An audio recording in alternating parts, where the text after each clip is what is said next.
Introducción. En algún momento de la historia, sin que muchos lo perciban de inmediato, la luz del alma comienza a apagarse lentamente. No ocurre de golpe. No hay un instante preciso en el que todo se vuelva oscuro. Es más bien un susurro que crece, una sombra que avanza. Así fue en la Alemania a comienzos de los años 30. Un país herido por la guerra, humillado, empobrecido, buscando respuestas, buscando esperanza, buscando a alguien que prometiera orden, grandeza y redención. Y entonces apareció Adolf Hitler. Sus palabras, cargadas de fuerza y promesas, encontraron eco en millones de corazones cansados. Poco a poco, lo que comenzó como un discurso político se convirtió en una ideología total, una forma de ver el mundo, una verdad impuesta. Pero en medio de ese cambio, casi imperceptible al principio, algo más comenzó a transformarse: la relación del ser humano con lo sagrado. Porque cuando el poder absoluto intenta ocupar todos los espacios, incluso Dios puede ser puesto en cuestión. Y así nace la pregunta que nos acompañará en este viaje. ¿Qué ocurre con la fe cuando el miedo domina el mundo? ¿Dónde se refugia el alma cuando la verdad es manipulada, cuando la dignidad es negada, cuando la vida misma pierde su valor? Esto no es solo un relato histórico, es un viaje hacia lo más profundo del espíritu humano, un intento de comprender cómo, incluso en los tiempos más oscuros, la fe, de una u otra forma, sigue respirando. Capítulo 2. Un pueblo de tradiciones espirituales. Antes de que la sombra se extendiera, Alemania era una tierra profundamente marcada por la fe. Las campanas de las iglesias marcaban el ritmo de los días. Las familias se reunían en torno a la mesa y muchas veces una oración sencilla acompañaba el pan. El cristianismo era la religión predominante, dividido principalmente entre católicos y protestantes. Dos tradiciones distintas, pero unidas en una misma raíz espiritual. También existía una comunidad judía significativa, con una historia rica, profunda, llena de sabiduría y tradición. Las sinagogas eran lugares de encuentro, de estudio, de oración. Allí, generación tras generación, se transmitía una fe que había sobrevivido siglos de exilio, persecución y esperanza. Para muchos, la religión no era una idea abstracta, era vida cotidiana, era consuelo en el dolor y gratitud en los momentos de alegría. Pero la fe, como todo lo humano, también tenía sus fragilidades. No todos vivían su espiritualidad con la misma profundidad. Para algunos era tradición, costumbre, algo heredado más que elegido. Capítulo 3. Dios bajo sospecha. El régimen nazi no rechazó la religión de forma abierta desde el principio. No era conveniente. Sabían que millones de personas aún creían, aún rezaban, aún confiaban en Dios. Pero lo que sí hicieron fue algo más sutil y más inquietante. intentaron desplazar lo sagrado. La ideología comenzó a ocupar el lugar de la fe. La nación se convirtió en objeto de devoción, la raza en criterio de valor, el líder en figura casi incuestionable. Y en el centro de todo ello estaba Adolf Hitler. Pero hay algo que tal vez muchos no saben y que nos invita a reflexionar profundamente. Ese hombre, que más tarde conduciría al mundo hacia uno de los periodos más oscuros de la historia, había sido en su infancia un niño dentro de la tradición cristiana. Nació en una familia católica, fue bautizado, asistió a la iglesia, incluso durante un tiempo fue monaguillo. Su madre, Clara Hitler, profundamente creyente, vivía su fe con sencillez y devoción. Su padre, Alois Hitler, en cambio, era más distante, más severo, menos inclinado a lo espiritual. Así, en aquel hogar la religión estaba presente, pero no necesariamente arraigada en lo más profundo del corazón. Con los años, algo cambió. Durante su juventud, especialmente en Viena, Hitler comenzó a alejarse de la práctica religiosa. La fe dejó de ser para él un camino interior y fue sustituida por ideas que hablan de poder político, de superioridad, de destino nacional. Más tarde ya en su vida política utilizaría a veces un lenguaje que evocaba a Dios o a una especie de providencia. Pero no era una fe vivida desde el amor, ni desde la compasión, ni desde la dignidad de todos los seres humanos. Era más bien un uso del lenguaje religioso al servicio de una ideología. Porque el mensaje central del cristianismo, el amor al prójimo, la igualdad, la misericordia, no tenía lugar en el mundo que él proponía. Y aquí surge una reflexión profunda, casi inquietante. Una persona puede haber estado cerca de la fe, haber escuchado oraciones, haber conocido lo sagrado y, sin embargo, alejarse completamente de ello. La fe no es solo lo que se recibe en la infancia, es lo que se elige vivir. Mientras tanto, el régimen continuaba su camino. No prohibía inmediatamente la religión, pero la vigilaba, la limitaba, la moldeaba. Algunos intentaron adaptar su fe al nuevo sistema. Otros comenzaron a sentir que algo esencial estaba siendo traicionado. Porque cuando el poder intenta ocupar el lugar de Dios, la fe entra en conflicto. Y así, en muchos corazones, comenzó una lucha silenciosa entre la obediencia y la conciencia. Y quizás en ese terreno, en esa mezcla de fe sincera y rutina vacía, el cambio comenzó a hacerse posible.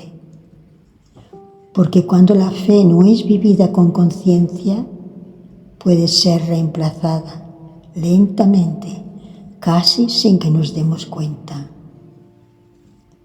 Capítulo 4. Voces que callan, voces que se levantan.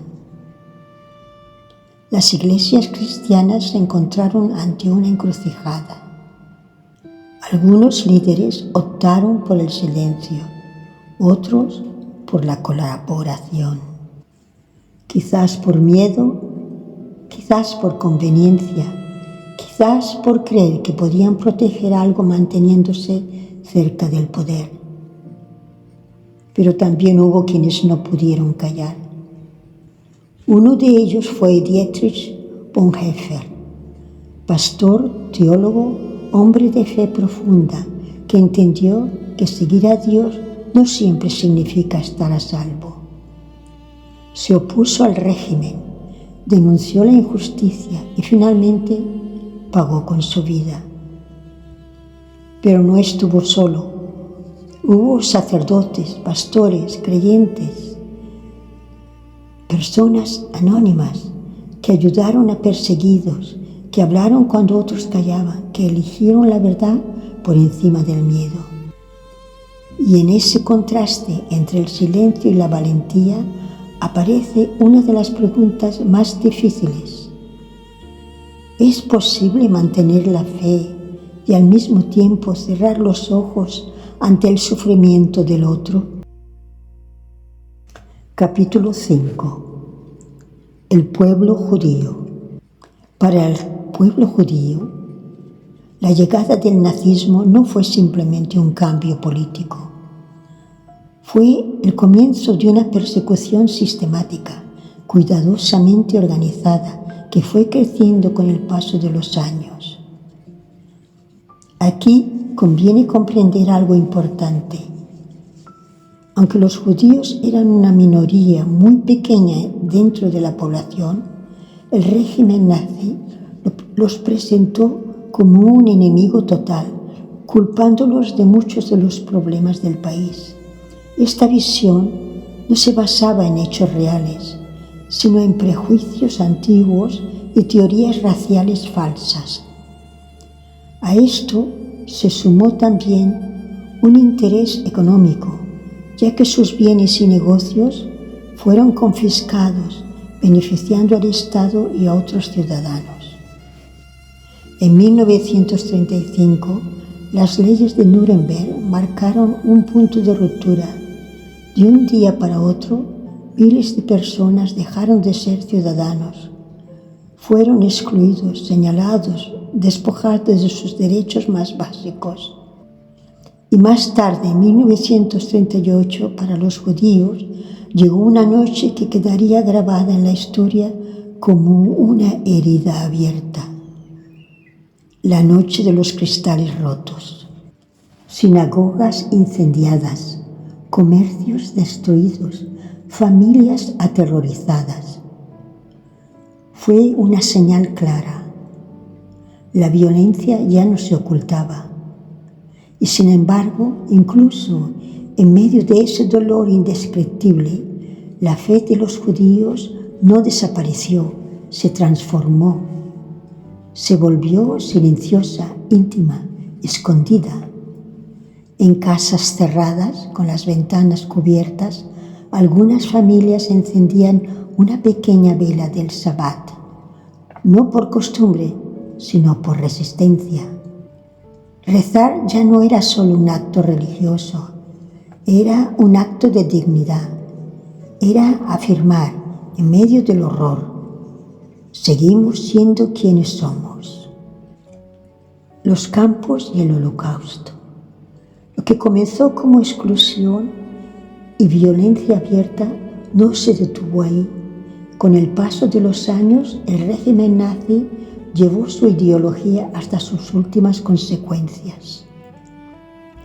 Millones de judíos fueron deportados de sus hogares, separados de sus familias y enviados a campos de concentración y exterminio. Lugares como Auschwitz se convirtieron en símbolos de ese horror. Allí las condiciones eran inhumanas. Hambre, frío, miedo constante. Y sin embargo, incluso en ese entorno, la dimensión espiritual no desapareció por completo. Algunos prisioneros en silencio continuaban rezando. Recordaban oraciones aprendidas en la infancia. Susurraban palabras de fe casi sin voz. En ocasiones compartían un trozo de pan, no solo como alimento, sino como gesto de humanidad. Hubo rabinos y creyentes que que aún debilitados intentaban sostener el ánimo de otros, recordándoles quiénes eran y que su dignidad no podía ser arrebatada del todo. La fe en aquellos lugares ya no era ceremonia, era resistencia interior, era quizás una de las últimas formas de seguir siendo humano. Así, en los campos de concentración, muchos judíos continuaron practicando su fe en secreto. Rezaban, recordaban oraciones y celebraban el sábado o festividades en condiciones extremas.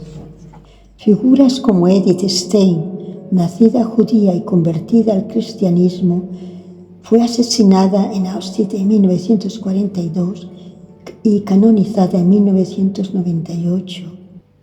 Ella, como tantos otros, vivieron en carne propia ese cruce de identidades, ese dolor profundo de pertenecer a dos mundos que en ese momento parecían desgarrarse.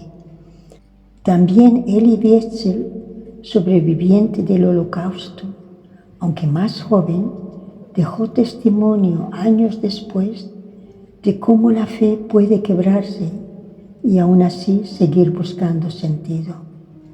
Porque en medio del sufrimiento más extremo, la oración ya no siempre es certeza. A veces es pregunta, a veces es grito, a veces es silencio. Capítulo 6. Oraciones en silencio. Más allá de los grandes nombres, de los líderes y de los acontecimientos históricos, estaban las personas comunes, aquellas que no aparecen en los libros, pero que vivieron, sintieron y creyeron.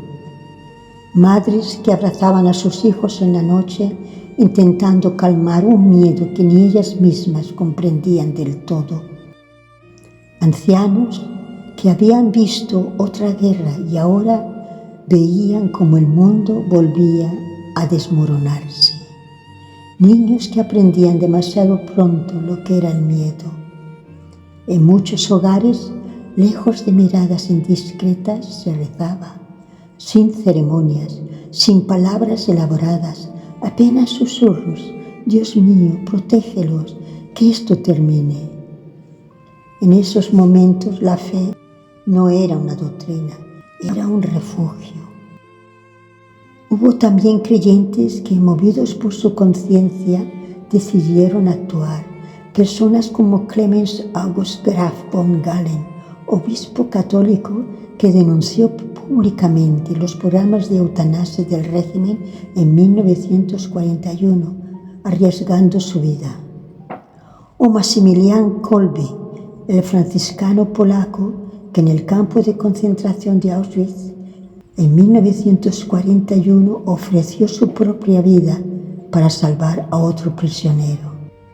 Y también Martin Niemöller, pastor protestante que inicialmente apoyó al régimen, pero luego comprendió su error y se convirtió en una voz crítica, pagando con años de prisión.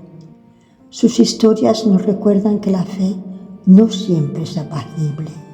A veces es incómoda, desgarradora. A veces exige valentía.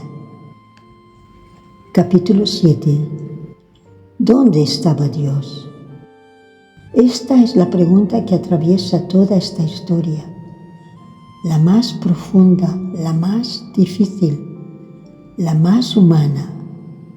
¿Dónde estaba Dios en medio de tanto sufrimiento? No hay una respuesta única. Y tal vez no debería haberla. Para algunos, la fe se rompió. Para otros, se transformó. Para otros, se volvió más profunda. El sufrimiento extremo confronta al ser humano con sus creencias más íntimas. Y en ese abismo, cada alma responde de manera distinta. Algunos dejaron de creer en un Dios que permitiera tanto dolor. Otros comenzaron a ver a Dios no como quien evita el sufrimiento, sino como quien acompaña en él. Quizás Dios no estaba en los discursos, ni en el poder, ni en las banderas. Quizás estaba en los gestos pequeños, en quien escondía a un perseguido en su casa, en quien compartía su comida, en quien, aún con miedo, elegía hacer el bien. La fe, en ese contexto, deja de ser una idea, se convierte en una decisión, en una elección diaria. Elegir la humanidad cuando todo invita a perderla. Capítulo 8. La fe que no puede ser destruida. El régimen nazi cayó en 1945, pero lo que ocurrió en el ámbito religioso durante aquellos años dejó una huella profunda, no solo en la historia, sino en el corazón humano. Este viaje nos ha mostrado muchas cosas. Hemos visto cómo una sociedad profundamente religiosa pudo ser transformada poco a poco hasta el punto de poner en peligro sus propios valores espirituales. Hemos visto cómo el poder intentó ocupar el lugar de lo sagrado, cómo algunas voces callaron y cómo otras, valientes, se alzaron. Hemos recordado nombres, pero también hemos sentido la presencia silenciosa de millones de personas anónimas. Personas que rezaron en secreto, que dudaron, que temieron, que esperaron. Hemos visto la fe del pueblo judío mantenida incluso en las circunstancias más extremas. Una fe que, lejos de desaparecer, se volvió más íntima, más profunda, más desgarradora. Hemos conocido a hombres y mujeres que, guiados por su conciencia, como Maximilian Kolbe, eligieron el bien, aun cuando hacerlo significaba perderlo todo. Y finalmente, hemos llegado a esa pregunta que sigue resonando. ¿Dónde estaba Dios? Tal vez no haya una respuesta definitiva, pero sí podemos intuir algo. Que la fe no es algo que el poder pueda destruir completamente, porque no vive en las estructuras, ni en las instituciones, ni en las ideologías. La fe vive en el interior del ser humano. Y mientras exista un solo gesto de amor, una sola oración susurrada en la oscuridad, una sola decisión de hacer el bien, la fe seguirá viva, quizás herida, quizás en silencio, pero viva. Y tal vez esa sea la lección más profunda que podamos llevar con nosotros hoy. Que incluso en los tiempos más oscuros, el alma humana sigue buscando la luz de Dios.